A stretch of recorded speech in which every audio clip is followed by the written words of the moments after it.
찬양대 귀한 찬양 감사드립니다. 오늘도 우리에게 주시는 하나님의 은혜와 평안이 여러분 심령과 가정 가운데 함께 하시기를 기원합니다. 미국에서 목회하시는 존 오트버그라는 목사님이 친구와 함께 아주 특별한 캠프에 참가했습니다. 그 캠프는 남성이 남성되게 하는 그런 캠프입니다. 남성을 남성으로 만드는 캠프. 저녁 늦게 도착했습니다. 도착해 보니까 캠프장은 군대 막사와 같은 곳입니다. 그렇게 평범한 곳은 아니었습니다. 자기를 안내하는 안내인을 만났는데 딱딱합니다. 분위기가 아주 어둡습니다. 그러면서 가지고 있는 소지품을 다 내놓으라는 것입니다. 이곳에서는 어느 것도 사용할 수 없다고 모든 것을 다 압수했습니다. 그리고는 번호를 부여합니다. 이곳에서는 이름을 부르거나 사회적 직책을 부를 수 없고 번호로만 불러야 된다. 그러면서 3일 동안의 캠프가 시작되었습니다. 이른 아침 일어나서 군가와 같이 아주 씩씩한 노래를 부르면서 캠프에 참여한 남성들이 행진을 합니다. 낮이 되면 산에 올라가서 딸기와 같은 산 열매를 따먹습니다. 밤이 되면 달빛 아래에서 달을 바라보면서 소리를 지릅니다.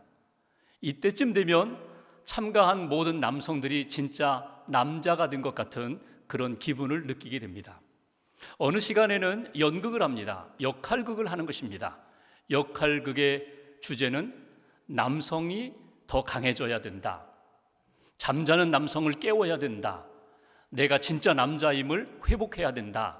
그런 주제를 가지고 역할극을 합니다. 아버지와 아들, 형제와 형제, 친구끼리 그런 역할을 부여하고 역할 속에서 당신 깨어나라고, 당신 진짜 남자라고 이런 역할극을 합니다. 어느 시간에는 자유토론 시간인데 자기의 어제와 오늘의 이야기를 합니다. 은밀한 이야기도 합니다. 가정의 이야기, 부부의 이야기, 또 친구와의 관계 속에서 이야기, 부끄러운 이야기도 합니다. 자기가 잘못했던 일들, 또 반대로 자기가 너무 잘했던 일들, 어떤 사적인 생활에 대해서도 이야기를 나누게 됩니다. 한 젊은이가 자기의 생활을 이야기하다가 눈물을 흘리는 것입니다. 사실은 자기가 간음했다는 것입니다. 이 죄책감 때문에 힘들다고 눈물을 흘립니다. 옆에서 위로를 해줍니다. 그러자 옆에 있던 한 남자가 이렇게 이야기합니다. 나는 아내가 있음에도 불구하고 지금까지 애인을 두고 살았다고 자기의 불륜을 이야기합니다. 한 사람씩 자기의 부끄러운 이야기를 내어놓으면서 서로 위로해주고 또 격려해주면서 사람의 얼굴이 밝아지는 그런 체험을 그 캠프에서 하게 됩니다. 이 캠프 생활을 한 다음에 존 오트버그 목사님이 이렇게 표현을 했습니다. 내가 신앙생활을 오래 했고 수십 년 동안 교회에서 말씀도 전하고 가르치기도 하고 상담을 했는데 나는 이처럼 솔직하게 자신의 치부를 드러내는 그런 현장을 보지 못했다. 왜 교회 안에서는 이러한 죄의 고백이 이루어지지 않는가? 남성을 남성되게 하는 비종교적인 모임에서도 이들은 자신을 돌아보기도 하고 울기도 하고 통곡하면서 고백하며 사람이 바뀌는데 왜 우리는 하나님 앞에서 고백하지 못할까? 왜 우리는 하나님 앞에서 눈물을 쏟아내지 못할까?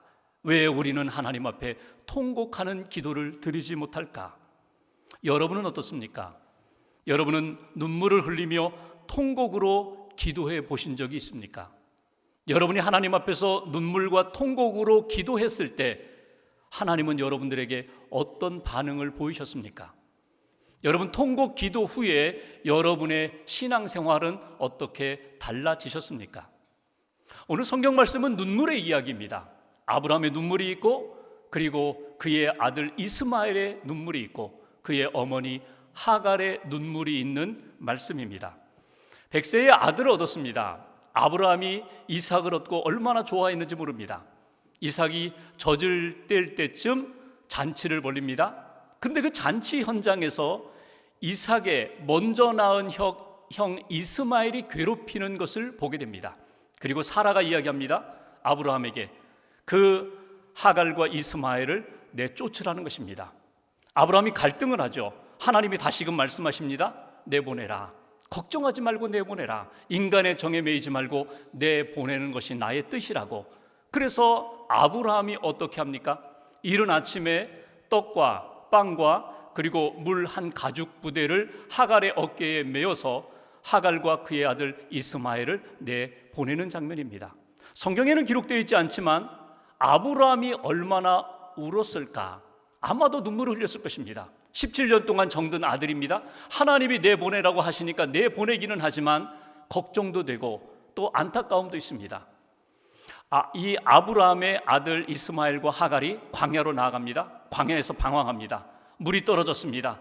그래서 두 사람이 마주 앉아 서로 보면서 울부짖는 내용이 오늘 본문의 앞부분입니다. 이런 상황 가운데 하나님이 하갈과 이스마엘에게 어떤 은혜를 베푸셨는가? 하나님이 베푸셨던 그 은혜가 오늘 저와 여러분들에게도 분명히 임할 텐데 우리가 그 은혜를 받고 있는가? 은혜에 합당한 삶을 살고 있는가? 이것이 본문을 통하여 우리가 얻고자 하는 신앙적 메시지입니다. 오늘 말씀 먼저 17절 말씀을 보겠습니다. 17절 한 절을 함께 봉독합니다. 하나님이 그 어린 아이의 소리를 들으셨으므로 하나님의 사자가 하늘에서부터 하갈을 불러 이르시되 하갈아 무슨 일이냐 두려워하지 말라 하나님이 저기 있는 아이의 소리를 들으셨나니. 오늘 여기 17절 앞부분과 마지막 부분에 하나님이 어린 아이의 소리를 들으셨다라고 두 번 강조한 것을 보게 됩니다. 지금 하갈과 이스마엘이 막 울면서 외쳤던 소리는 기도는 아닙니다. 그들이 너무나 억울한 거예요. 잘못한 것도 없는데 쫓겨난 것이 너무나 억울해요. 또 광야에 나와서 앞으로 어떻게 살아야 할지 그들의 마음속에 지금 담겨있는 절망과 낙심, 원망과 분노, 그리고 현재 지금 물이 떨어져서 먹을 것이 떨어져서 이제 어떻게 살지? 이렇게 죽는 것 아닌가? 어린 아들은 엄마에 대하여 엄마 목말라 죽겠어 이런 목마름의 그 아픔을 가지고 부르짖는 소리입니다. 그런데 하나님께서 놀랍게도 그러한 소리조차도 하나님이 다 들으셨다는 거예요. 그리고 하나님이 그 울음소리, 부르짖음을 들으시고 하나님이 말씀을 주십니다. 하갈아 무슨 일이냐? 두려워하지 말라. 하갈아 무슨 일이냐? 두려워하지 말라. 그리고 18절 말씀에 보면 하나님이 뭐라고 말씀하세요? 하갈아 일어나라.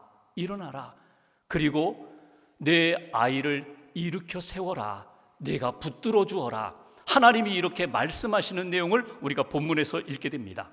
오늘 하갈과 이스마엘의 그 울음소리를 들으시고 말씀해 주신 하나님, 그 속에서 우리가 첫 번째 얻을 신앙적 교훈이 있습니다. 하나님은 지금도 우리의 통곡을 들으신다는 것입니다. 우리의 신음소리를 들으신다는 것입니다. 우리가 하나님 앞에 부르짖어 기도하는 그 기도를 하나님은 듣고 계신다. 이것이 오늘 본문을 통하여 우리가 얻게 되는 신앙적 교훈입니다. 여러분 지금 그들이 있는 곳이 어디입니까? 광야입니다. 브엘세바 광야에서 목말라 부르짖고 있는 그들입니다. 광야는 어떤 곳입니까? 사람이 살 수 없는 곳입니다. 식물이 없는 곳입니다. 물이 없는 곳, 메마른 땅, 그곳이 광야입니다. 히브리어로 광야라는 말이 미드바르라고 표현합니다. 미드바르 그곳이 광야입니다. 근데 미드바라라는 이 말이 미드바르가 어디에서 나왔는가 하면 다바르라는 말에서 나옵니다. 다바르는 어떤 뜻입니까? 말하다, 말씀이 다바르입니다. 그러니까 광야는 아무것도 없습니다. 아무것도 없지만 딱 하나 있습니다. 하나님의 말씀이 있는 곳이 광야입니다. 그들이 하나님을 향하여 울부짖고 마음속에 있는 억울함과 한으로 소리내어 울었는데 하나님이 그들에게 들으시고 말씀을 주셨다는 것입니다. 말씀을 들을 수 있는 곳, 그곳이 광야라는 것입니다. 여러분, 우리의 인생 가운데 광야의 시간을 보낼 때가 있습니다. 내가 잘못도 없는데 쫓겨났어요. 내가 너무 억울해요. 내가 너무 힘들어요. 인생의 광야 가운데 사람 의지할 수 없고 세상 의지할 수 없는데 딱 하나 하나님의 말씀을 들을 수 있는 그 시간이 광야의 시간이고 하나님 앞에 나아가 골방에서 기도하며 하나님의 음성을 들을 수 있는 그 장소가 광야입니다. 오늘 하갈과 이스마엘에게 하나님이 말씀하셨죠. 두려워하지 말아라. 일어나라. 일으켜라. 붙잡아 주거라. 내가 다 들었다. 내가 보고 있다. 내가 함께 하리라. 성경을 보면은 하나님 앞에서 눈물을 흘린 많은 사람들이 있습니다. 통곡하며 울었던 사람들, 하나님 앞에 통곡하며 부르짖었던 사람들, 그들에게 나타나는 마지막 반응이 있습니다. 하나님은 그들을 어떻게 하셨습니까? 방치하지 않으십니다. 그들을 보내지 않으십니다. 하나님은 그들의 소리를 들으시고 찾아오셔서 그들 가운데 위로의 역사, 치유의 역사, 회복의 역사, 변화의 역사를 만들어 주셨다는 것입니다. 유다왕 히스기야를 보십시오. 어느 날 이사야 선지자가 찾아왔습니다. 그리고 히스기야에게 이렇게 얘기합니다. 당신 집안 정리하세요. 왜요? 당신 하나님이 부르십니다. 병들어 당신 이제 죽을 날 얼마 남지 않았습니다. 당신 집안 정리하세요. 인생 정리하세요. 그랬더니 히스기야가 어떻게 합니까? 그가 벽을 향하여 섰다고, 그리고 하나님 앞에 눈물을 흘리면서 기도했다고, 통곡했다고 성경에 기록하고 있습니다. 그러자 다시금 이사야 선지자가 찾아왔습니다. 그리고 이렇게 이야기합니다. 하나님께서 내게 말씀을 주셨습니다. 하나님이 당신의 기도를 들으셨고 당신의 눈물을 보셨습니다. 3일 만에 당신의 질병은 치유받을 것입니다. 그리고 15년 동안 당신의 생명은 연장될 것입니다. 하나님은 히스기야의 통곡 소리를 들으셨다는 겁니다. 기도 소리를 들으시고 그의 아픔과 상처를 하나님이 치유하셨다는 것입니다. 또 한 사람 한나를 보십시오. 그는 남편의 사랑을 받고 있음에도 불구하고 자녀가 없었습니다. 그것 때문에 힘들었습니다. 그리고 성전에 나아가 울고 통곡하며 기도합니다. 얼마나 통곡하며 기도했는지 엘리 제사장이 그랬죠. 야, 너 술 취했다. 집에 돌아가라. 아닙니다. 저 술 취한 것 아닙니다. 저 하나님 앞에 내 마음을 쏟아놓는 것뿐입니다. 하나님이 엘리에게 말씀하셨습니다. 그 여인 이렇게 위로하라고. 하나님이 너의 기도를 들으셨다. 하나님이 너에게 평안을 주신다. 집으로 돌아가라. 하나님이 내 기도에 응답하시리라. 하나님의 말씀만 받았어요. 그리고 한나가 집에 돌아가 임신하여 얻은 아들이 사무엘입니다. 여러분, 구약에 나오는 믿음의 사람들, 신약에 나오는 예수님의 제자들과 함께 믿음의 사람들의 기도 소리, 통곡 소리, 그리고 하나님을 향하여 신음하는 그 소리를 하나님이 들으셨고, 오늘 저와 여러분들이 하나님을 향하여 부르짖을 때에, 고통 가운데 신음할 때 하나님은 외면하지 않으시고 듣고 응답하신다는 것입니다. 반드시 말씀을 주십니다. 말씀을 생각나게 해주십니다. 성령님을 통하여 하나님이 내게 주시는 응답의 역사가 있다는 것, 이것이 오늘 우리에게 주시는 첫 번째 메시지입니다. 이것이 은혜입니다. 오늘 하갈이 하나님의 음성을 들었던 것처럼 저와 여러분들이 하나님 앞에 부르짖고 하나님의 음성을 들을 수 있는 그런 은혜가 있기를 주님의 이름으로 기원합니다. 두 번째로 19절 말씀을 보십시오. 19절 한 절을 같이 봉독합니다. 하나님이 하갈의 눈을 밝히셨으므로 샘물을 보고 가서 가죽 부대에 물을 채우다가 그 아이에게 마시게 하였더라. 아멘. 여기 보시면 하나님이 하갈의 눈을 밝히셨다. 하나님이 하갈의 눈을 밝히셔서 샘물을 보게 하셨다. 그리고 물을 담아서 마셨다. 이것이 오늘 19절의 내용입니다. 여러분, 하갈과 이스마엘이 광야로 쫓겨갔을 때에 제일 먼저 했던 일이 무엇일까요? 이 물이 떨어지기 전에 어디에 샘이 있을까, 우물이 있을까, 그것부터 찾습니다. 광야로 나간 사람들은 이 물이 떨어지기 전에 물을 준비해야 합니다. 양식이 떨어지기 전에 양식을 준비해야 합니다. 분명히 찾아보았을 것입니다. 그런데 물이 없어요. 보충할 물이 없어요. 샘을 찾지 못했어요. 그래서 이제 준비했던 물은 떨어지고 목말라 울부짖는 그들, 하나님이 말씀하셨어요. 그리고 오늘 19절에 주시는 두 번째 우리에게 주시는 메시지, 하나님이 하갈의 눈을 밝혀주셨습니다. 이것은 곧 우리에게 어떤 메시지입니까? 우리가 하나님 앞에 울부짖을 때 말씀하실 뿐만 아니라 우리의 눈을 밝혀주셔서, 영적인 눈을 뜨게 하셔서 하나님이 예비하신 은총의 역사를 만날 수 있는 은혜와 복을 우리에게 주신다는 것입니다. 하나님이 지금도 저와 여러분들의 눈을 밝혀주시는 그 은혜를 받을 수 있기를 주님의 이름으로 기원합니다. 여러분, 육신의 눈을 뜨고 찾아봤어요. 그런데 없었어요. 사람이 울면 눈이 붓습니다. 그리고 시력은 약해지게 되어 있습니다. 시력은 약해졌는데 오히려 영적인 안목은 더 강해졌어요. 이미 우물이 있었어요. 샘물이 있었어요. 육신의 눈으로 보지 못했던 그 우물을 울면서 하나님 앞에 부르짖었을 때 하나님이 영의 눈을 밝혀주시자 그 샘물이 보였다는 것입니다.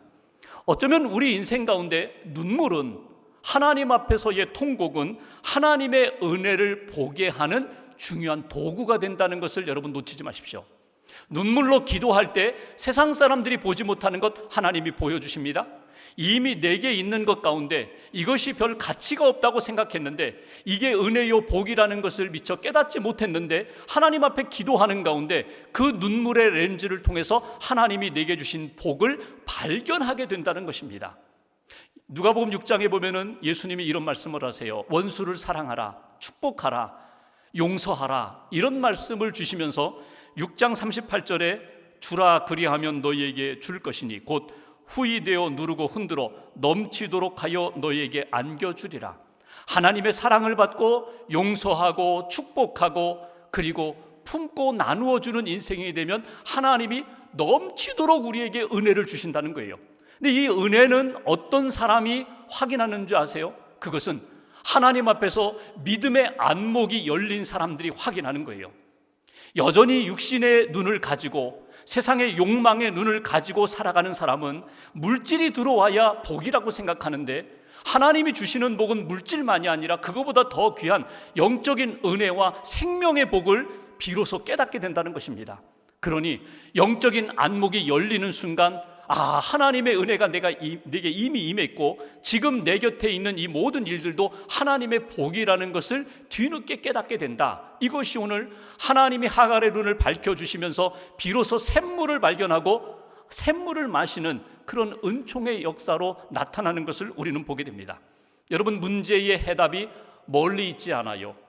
내일 모레 미래에 있지 않아요. 이미 하나님이 이 시간 여러분 안에, 여러분 곁에 이미 두셨어요. 문제는 내가 아직 육신의 눈으로만 바라보기 때문에, 아직도 욕망의 눈으로만 바라보기 때문에 그 하나님의 은혜와 복을 미처 깨닫지 못하는 그 이유입니다.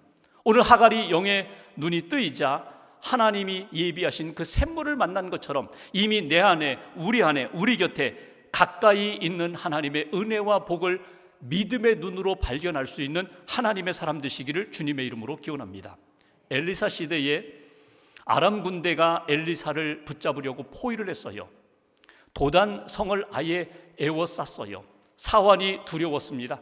선생님, 우리가 포위당했습니다. 어떻게 하면 좋겠습니까? 두렵습니다. 그때 엘리사가 사환을 위하여 하나님 앞에 이렇게 기도합니다. 하나님, 저의 눈을 밝혀 주옵소서. 하나님, 저의 눈을 밝혀 주셔서 그 인간적인 군대만 보지 않고 하나님의 군대를 볼 수 있게 해주옵소서. 하나님이 그의 사환의 눈을 밝혀주셨습니다. 그러자 불말불병거가 하나님의 사람들을 보호하고 있음을 보게 되자 두려움이 떠나고 평안해진 것을 보게 됩니다. 우리도 마찬가지입니다. 세상적인 것만 바라보고 육신의 눈으로만 바라볼 때에는 여전히 불안과 두려움이 있지만, 영의 눈을 떠서 하나님의 역사를 바라보게 되고 하나님의 능력을 바라보게 될 때 이것처럼 힘을 얻는 경우, 담대한 경우, 평안한 경우가 없다는 것입니다. 그런 은혜가 저와 여러분들의 신앙의 여정 가운데 날마다 체험되기를 주님의 이름으로 기원합니다. 일본의 사회운동가이면서 목사님, 또 성자라고 불리는 한 분이 있습니다. 1900년 초반기에 활동했던 가가와 도요이코라는 분입니다. 이분은 일본이 우리나라를 침략한 것에 대하여 공식적으로 사과한 많은 사람들이 있는데 최초로 일본인이 우리나라에 대해서 사과한 분입니다. 그러니 일본 내에서는 얼마나 핍박이 많았겠어요. 그분은 가난한 자들을 찾아가셨고 병든 자를 찾아가셔서 사회운동을 하시면서 복음으로, 사랑으로 품으면서 사역하셨던 분입니다. 많은 고난을 겪으셨는데 그분이 지은 사선을 넘어서라는 책에 보면은 본인이 고난을 겪으면서 눈물을 흘리면서 하나님이 자기에게 주신 은혜에 대하여 이런 글을 기록해 놓았습니다. 한번 들어보십시오. 낮에는 밝아서 모든 것을 밝히 볼 수 있는 것 같지만 사실 멀리는 보지 못합니다. 오히려 해가 지고 캄캄한 밤이 될 때에 하늘 멀리 은하계 끝에 있는 별을 바라볼 수 있는 것입니다. 여러분, 가장 신비한 나라인 하늘나라는 망원경이나 세상의 어떤 특수한 렌즈를 통해서 볼 수 없습니다.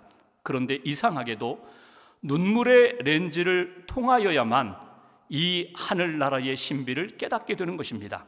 애통과 슬픔을 통해서 인생과 우주의 깊은 진리를 찾아볼 수 있는 것입니다. 본인은 체험했다는 거예요. 눈물의 렌즈를 통해서만 볼 수 있는 하나님의 나라가 있습니다. 눈물의 렌즈를 통해서만 볼 수 있는 하나님의 은혜와 능력과 신비가 있다는 것입니다. 애통하는 자에게 주시는 하나님의 은혜와 복이 있다는 것, 이것을 오늘 우리에게 강조하고 있는 것입니다. 예수님이 팔복의 말씀을 하시면서 심령이 가난한 자는 복이 있나니 천국이 저희의 것이며, 그리고 두 번째로 주신 말씀이 마태복음 5장 4절에 애통하는 자는 복이 있나니 그들이 위로를 받을 것이라고, 하나님의 위로를 받을 것이라고, 그냥 감정적인 위로만이 아니라 내 인생에 대한 문제에 대한 하나님의 답을 얻게 될 것이라고, 이것이 오늘 우리에게 주신 은혜입니다. 여러분, 눈물의 렌즈를 가지고 하나님을 바라보고 하나님의 나라를 바라보고 하나님의 은혜를 바라보고 내게 주신 복을 바라볼 수 있는 하나님의 사람들 되시기를 주님의 이름으로 기원합니다. 마지막 20절 말씀 보십시오. 20절 한 절을 같이 봉독합니다. 하나님이 그 아이와 함께 계심에 그가 장성하여 광야에서 거주하며 활 쏘는 자가 되었더니, 여기 앞부분에 하나님이 그 아이 이스마엘과 함께 하셨다. 하나님이 함께 하시는 것, 이것처럼 큰 복이 없습니다. 이것처럼 큰 힘이 없습니다. 능력이요 평안입니다. 하나님이 지금 누구와 함께 하셨다고요? 이스마엘과 함께 하셨습니다. 약속의 아들은 아닙니다. 영의 아들은 아닙니다. 자기가 편법으로 아브라함이 낳은 그 아들을 하나님이 외면하지 않으시고 함께 해주셨다는 것입니다. 이미 약속하신 대로 그 아들로 하여금 큰 민족을 이루게 하리라. 아브라함아, 걱정하지 말아라. 내 몸에서 난 아들이기에 육신의 아들이지만 내가 지켜줄게, 내가 함께 할게. 약속하신 대로 하나님이 광야에 있는 그 아들과 함께 하셨다는 것입니다.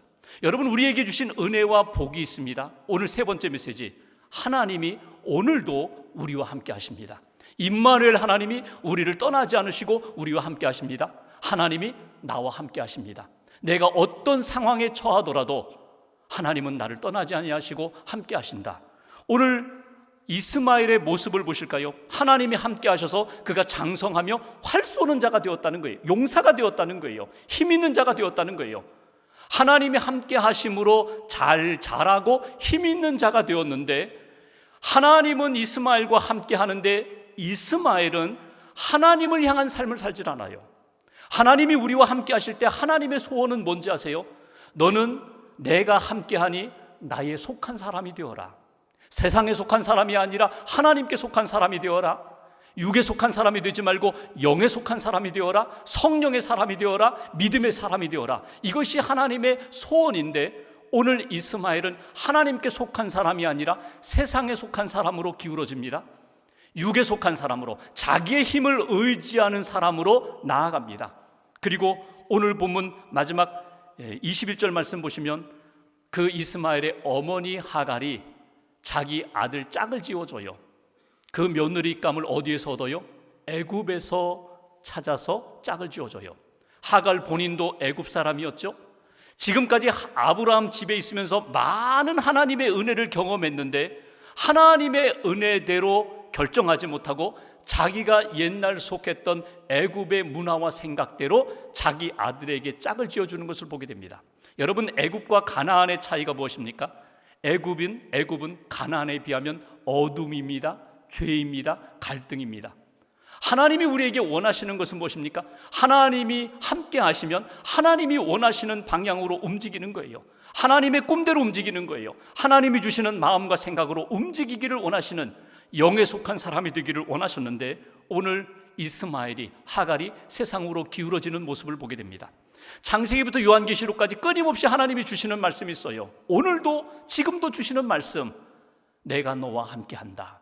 내가 너와 함께한다. 그러므로 두려워하지 말아라. 내가 너와 함께한다. 나를 떠나지 말아라. 내가 너와 함께한다. 그러므로 내가 맡긴 사명을 감당하라. 이것이 계속해서 주시는 말씀이에요. 마태복음 28장 20절 예수님이 부활 승천하시면서 제자들에게 오늘 우리들에게 주신 약속의 말씀도 다르지 않습니다. 내가 세상 끝날까지 너희와 항상 함께 있으리라. 내 인생이 마치는 날까지, 내 인생의 여정 가운데 여기가 끝날이라라고 생각하는 위기의 상황 가운데서도 내가 너를 떠나지 아니하리라, 내가 너와 함께하리라, 주님이 약속해 주신 말씀입니다. 이 임마누엘의 은혜, 하나님이 나와 함께 하신다는 믿음을 가지고 살아가는 것, 이것이 복이고 이것이 하나님이 우리에게 원하시는 뜻이라는 것입니다. 여러분 잘 아시는 빌리그레암 목사님, 복음 전도자죠. 그분과 함께 단짝 친구가 되어서 함께 전도 사역을 감당했던 찰스 템플턴이라는 분이 있습니다. 이분도 사역했습니다. 복음 전도자예요. 복음을 전하고 어느 지역에서는 교회를 세우고 단시간 내에 1000명이 넘는 교회로 성장시킨 사람입니다. 둘이 함께 복음을 전하면서 열심히 주의 사역을 감당했는데 어느 날 찰스 템플턴이 시험에 들었어요. 그 시험에 빠진 이유는 여러분 라이프지라는 라이프 잡지에 실려있는 사진 한 장 때문이었습니다. 북아프리카에 기근이 들어서 굶어 죽어가는 어린 아이를 품에 안은 어머니, 하늘을 향하여 눈물을 흘리고 있는 그 장면을 찍은 사진입니다. 템플턴이 그 사진을 보면서 믿음의 회의에 빠지게 됩니다. 하나님은 창조주 하나님이신데, 긍휼히 여기시는 하나님인데 어떻게 이 땅을 버리셨을까? 어떻게 이 사람들을 버리셨을까? 그리고 믿음이 흔들리기 시작합니다. 내가 아는 하나님은 자비의 하나님이신데 정말 하나님이 살아계신 것 맞나? 하나님이 그들과 함께 하시는 것 맞나? 믿음이 흔들리고 회의에 빠지면서 결국은 전도자의 삶을 포기하게 되고 하나님을 믿고 헌신했던 삶을 접게 됩니다. 빌리그레암은 어땠습니까? 그도 믿음의 흔들림이 있었습니다. 회의가 들 때가 있었습니다. 그때마다 그는 이렇게 선포했다고 합니다. 하나님 살아계신다. 하나님 나와 함께 하신다. 내가 하는 사역은 나의 사역이 아니라 하나님의 사역이다. 나는 단지 쓰임받는 것뿐이다. 하나님이 나와 함께 하심을 확인하면서 믿음으로 걸어가면서 더 크고 놀라운 하나님의 은총을 받게 되니까 끝날까지 주님 부르시는 데까지 복음 전도 사역을 감당했다는 것입니다. 여러분, 우리의 삶에 어려움이 찾아올 때 결정적인 순간에 하나님의 사랑을 외면하지 마십시오. 하나님이 여러분과 함께 하심에 대하여 여러분 놓치지 마십시오. 하나님의 은혜, 하나님의 사랑 거부하지 마십시오. 하나님이 나와 함께 하셔. 흔들릴 때마다 더 굳게 붙잡고 핑계대지 말고 합리화시키지 말고 하나님이 나와 함께 하심을 확인하며 믿음의 걸음을 걸어가는 저와 여러분 되시기를 주님의 이름으로 기원합니다. 여러분 자신의 믿음을 다시 한번 점검해 보십시오. 하나님이 나와 함께 하신다고 약속하셨는데 나는 그 믿음을 가지고 있는가? 하나님이 나에게 힘 주신다고 하셨는데 나는 그 믿음을 가지고 있는가? 하나님이 나와 함께 하심을 내가 믿으면 하나님이 힘 주시고 능력 주시고 그 믿음의 걸음을 하나님이 부르시는 날까지 걷게 하실 것입니다. 한 주간 동안 하나님의 약속을 다시 한번 붙잡고 주의 음성 듣고 주님이 보여주시는 것 바라보면서 오늘도 믿음으로 승리하는 저와 여러분들 되시기를 주님의 이름으로 기원합니다. 기도하겠습니다.